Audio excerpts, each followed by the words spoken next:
Florida's 6-week abortion ban will stay in place after voters yesterday rejected Amendment 4. That amendment would have enshrined abortion rights into the state constitution.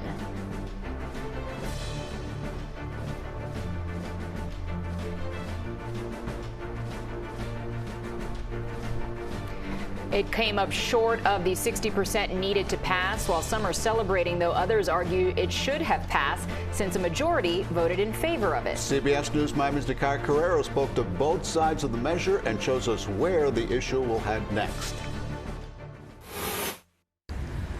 While Amendment 4 fell short of the required threshold to pass, one thing both sides could agree on: this isn't the end of the abortion issue here in Florida, as they weigh out the pros and cons of how many people voted in favor of it.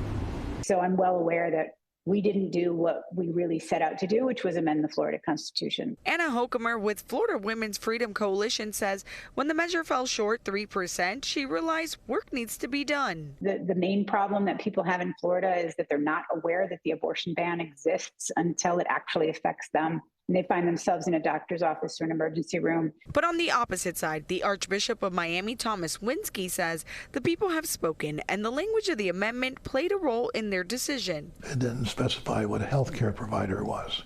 So right now, Florida law says that a doctor has to be involved in this decision.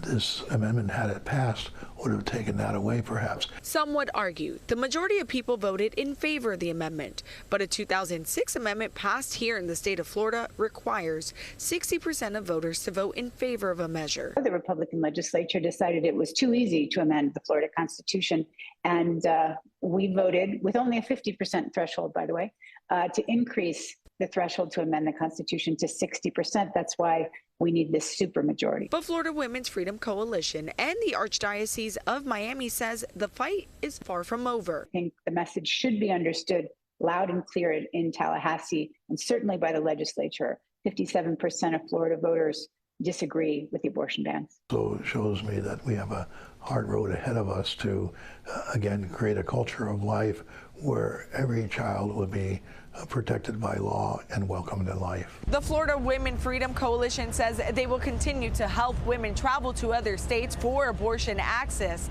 But they say in the meantime, they are urging people to contact their local lawmakers regarding their stance on this issue. In downtown Miami, Nikiya Carrero, CBS News, Miami.